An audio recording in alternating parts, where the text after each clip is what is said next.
Sir, as a teacher, I am pleased to note that the government have appointed an old teacher, Dr. Kothari, as the chairman of the University Grants Commission.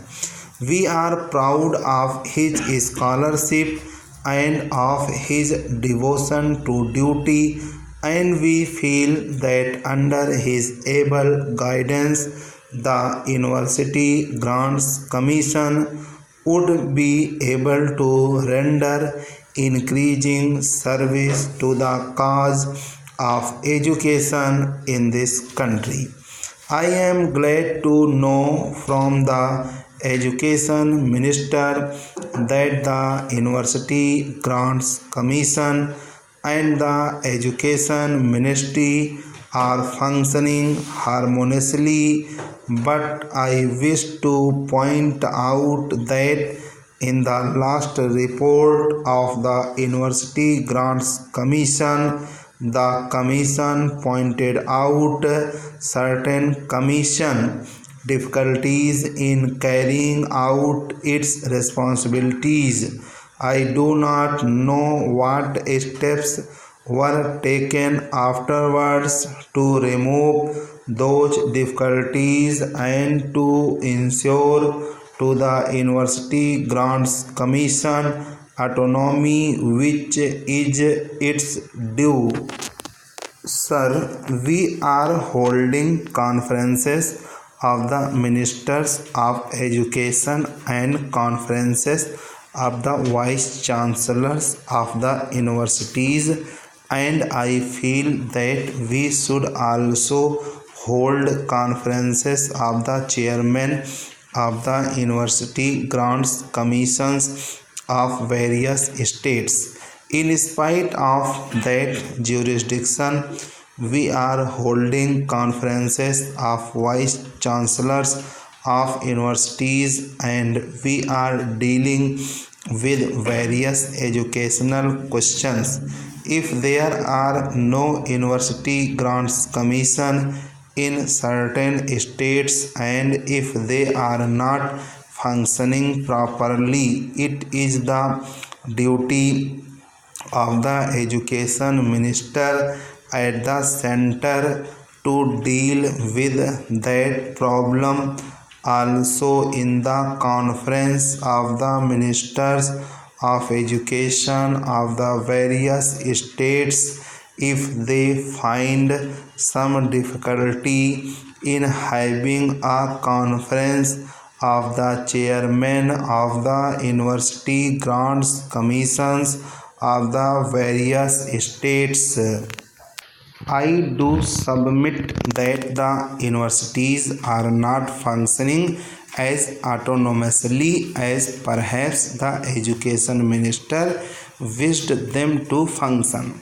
I know that in the last report of the University Grants Commission, it was said that freedom is vital to good education and democracy, and I know that our education minister today also repeated the same idea in other words.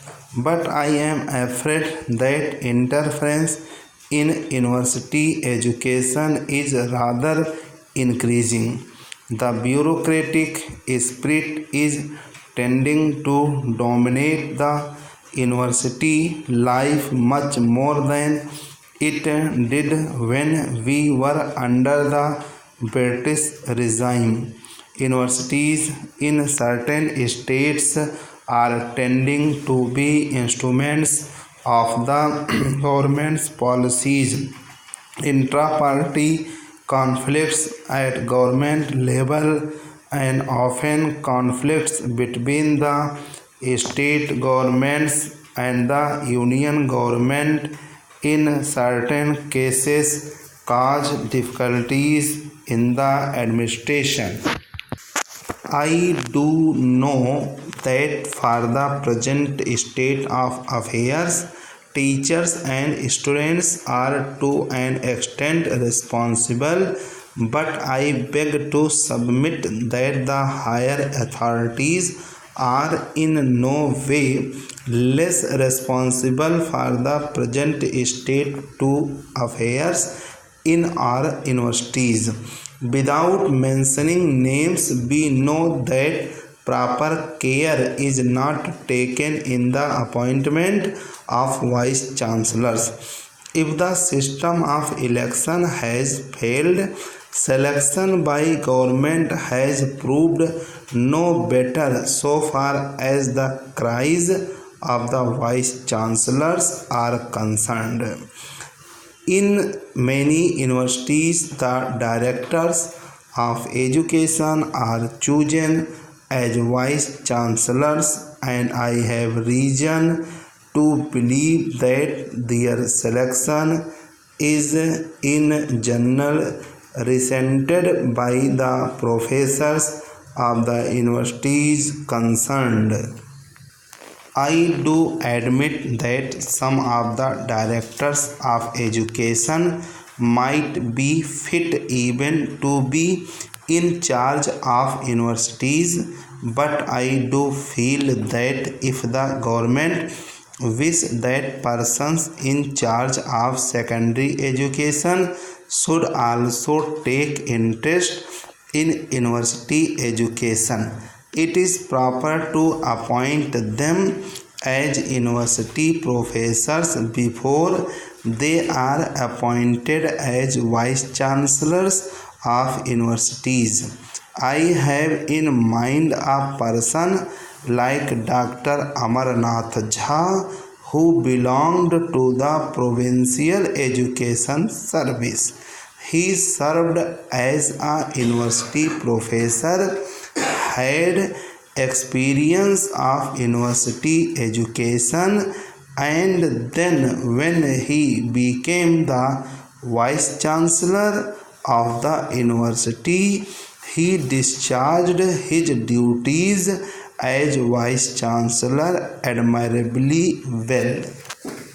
I wish to point out that personal character, wide human sympathy, interest and understanding of university education, capacity for leadership, faith in the democratic ideals, reputation for learning and confidence of the authorities are absolutely necessary in a good vice chancellor, and proper care should be taken in devising ways and means for selecting proper persons as vice chancellors of universities.